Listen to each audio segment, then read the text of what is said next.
Hey, I'm Tom. And I'm Tanner. Welcome to episode 115 of Bird Squawk. Well, there's not a whole lot to talk about, so we'll talk about just kind of what the growing expectations are for this team as we get closer to the season. But before we get into that, I just wanted to say I'm planning on doing this because in 2 weeks, not this week and next week, and we're going to Devontae's softball game. So we'll be there at Coca-Cola Park in Lehigh Valley. I'm planning on videoing it and kind of vlogging a little bit to see what was going on there, a little different dead part of the off season. So make sure to keep an eye out for that. And once again, if you're going there, we'll be there as always. But any of our followers, hey, hit us up, man. Say hi. We always want to meet people that are listening to our videos, you know. Another shout out is the Eagles finished off their Autism Challenge last week. Yeah, it looked like it was another massive event. We need to get there one of these We times. definitely need to get there. I know it was hot as anything. Oh, I know. The worst day to have it, 98 degrees, whatever. Ooh, they raised a lot of money for a great cause, though. Yeah, that's great. They really have done a great job with that the last couple years. I think that was the third one or fourth one. So, yeah, really good cause. A lot of money. Know a lot of people do a lot of great things for that. So that's exciting as well. But yeah, so really dead week after the schedule last week and the Bradberry signing kind of cooled off a little bit in this odd, like early summer, nothing really going on type of year. The draft's done. Training camp hasn't started. So it's kind of just like, where is this team now? There, we expect it. Hey, another story, though, came out this week. Like, Lurie stepped back and how he's, like, totally running the show. Yeah. I don't know. Lost my man, Andy Weidel. Yeah. He's going to the Steelers. So, you know, we talk about the quarterback factory, but there is a front office factory in this Eagles organization. I mean, there are people constantly trying to pluck some of that talent that Howie has assembled in that front office. Yeah, you mentioned it a couple episodes ago, how as much as we hate on this organization sometimes and how they execute things, they are a very well-run organization. Their front office does know what they're doing, even if we pull our hair out sometimes from what they're doing. But yeah, I mean, it really voices what they are. I mean, Joe Douglas not that long ago with the Jets. Yeah. Now Andy. There's been smaller moves here and there that came from the Eagles, but they do produce quality guys that people are looking for to run their teams. And they were one of the first people on the forefront with getting women involved in the higher, Yeah. what's the word I'm looking for? Higher jobs in the organization. I mean, they plucked somebody to go to Cleveland. Yeah. I remember what you're talking about. So, yeah, we do hate on this place sometimes, the front office and the moves they make, but really, when we step back and look at how this organization has been run since Lurie bought the team, I mean, we can thank our lucky stars. No, for sure. They're very well run. We could be Washington or like the Raiders, for example, that there's just a scandal every other day. So, Yes. For sure. But, all right, that's good stuff. Early, different things, but good things that are going on with the Birds and different things. But, yeah, I mean, here we are. We are now, I don't even know, I forget when it is. I think it's September 11th, I think, is the first game. Yes. Lions, so getting there, a couple months away. Camp will get going soon. They have had workouts, but I mean, even just the pictures of this team, they have that vibe that they are a close-knit group. That was my big thing last year. They weren't clicking on all cylinders, but it was obvious that they were a close-knit group. They had the right keys, they had the right pieces involved to lead, but to have that youth and to really be a team. Yeah, I mean, you look at any teams that are successful, I mean, there's a whole list of things of what they got, but that camaraderie and everybody being on the same page is like number one. I mean, you got to be pulling all in the same direction, and it just feels like these guys, I don't know, man,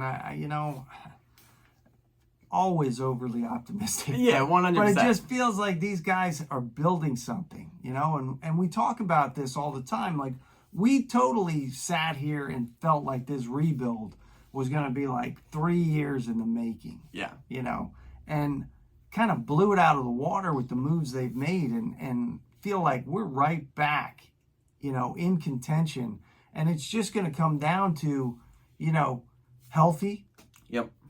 Players executing, coaching, and people stepping up and Yeah, doing just their that, job. yeah, that growth. Taking that next step for some of these young guys. I mean, I am so excited for both sides of this ball. I mean, you got AJ Brown coming in. You got Jalen Hurts hopefully taking a step forward this year. But as much as I'm excited for this offense, I am They built stoked this defense for this defense, man. I think this defense is going to take a huge step forward this year from where they were last year. Yeah, what we were saying they needed the last couple of years, needing those dogs, needing those, not just because Georgia dogs, but they needed dogs, those guys that have that mentality, that are going to fly around the field, make big plays, and get us off the field. They went out and got those guys this offseason, and that's going to be huge. At the end of the day, this league is driven by the offense, but at the end of the day, these defenses win games and win championships, as the cliche goes. Yeah, I mean, I feel like the whole defense is going to be takeaways, man. How many takeaways can we get, And, the big boys stopping that run and making them throw the ball, I'm so excited, like you touched on. I mean, I'm just excited to see these guys all together. You look at Devontae's softball tournament and how many guys are coming to this tournament. I mean, it was something we couldn't miss. I mean, it's not that far away from us. It was a nice half-hour commute. There's a lot of guys, not just obviously personal friends of his, but a lot of people from the team. AJ Brown, Jalen Hurts, Darius Slay, those big guy name, BG, like a lot of big name leaders on this team are showing up to have fun, have a good time, and be a good thing in the community. A good bonding experience for all of them too. Plus, I mean, the way they kept adding people to this, and we are so close to this destination, it was like, we cannot miss this, man. Yeah, I think we cannot miss this. It should be a lot of fun. I'm really excited. Once again, it's not this weekend, it's next weekend. Like I said, I'm gonna record, gonna try and get some footage of different things. It should be fun. It's something to get Eagles going, even on the off season, be with the players, be near them. So I'm definitely pumped for that. So I mean, that's really it's a dead week. It's not that much of a week. We just wanted to touch on some of the things going on and kind of where we're continuing to grow with this team. I mean, we can talk predictions all we want, but until we kind of get in the groove, even though how are people doing in camp, even though that's usually a sham and all that, but you see the notes every day that you look at what's going on at practice. Until we really get in that groove, there's not a whole lot to talk about now. Exactly. But the main thing was they got Bradberry, and now you can kind of all right, it's pretty much a safety if they want to go out and get one. And the things we're hearing about Bradberry is really he wanted to come to Philly to play in front of us. You know what I mean?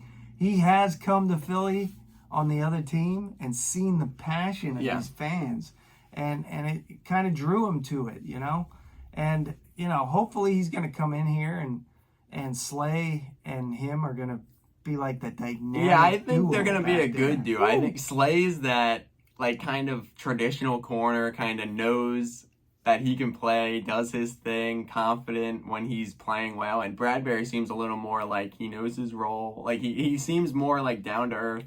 And he seems like a really good guy. I don't know much about the guy before he came here, but all his interviews so far, he's I came here for the scheme, I fit well, all this and that. So, I mean, once again, and the deal. I mean, we were talking about that. It's $10 million, but realistically, he's only it's $2.98 million in the cap because it's a signing bonus and incentives. Yep. Another beautiful Howie signing that really at the end of the day is not affecting this team at all, but beneficial on the field. So stoked too to see that Nakobe Dean, man. I just cannot wait to see that dude. I wanted that dude from day one. I mean, I said right from the jump, we need that guy. Yeah, and I mean the linebackers, not just him, overall have been reborn on this team. So that's an exciting thing that we've been calling for. They went out and get some real guys that can play that position. So we'll see as that continues to grow as well. But yeah, I mean, that's about it. That's it. That's about it for this week. So we'll be back next week, as always. We'll talk about what's going on, talk about that softball tournament a little bit more. But thank you guys always for watching. Make sure to follow us on Instagram at birds_squawk. Make sure to like, comment, subscribe. Fly, Eagles, fly. Go Birds.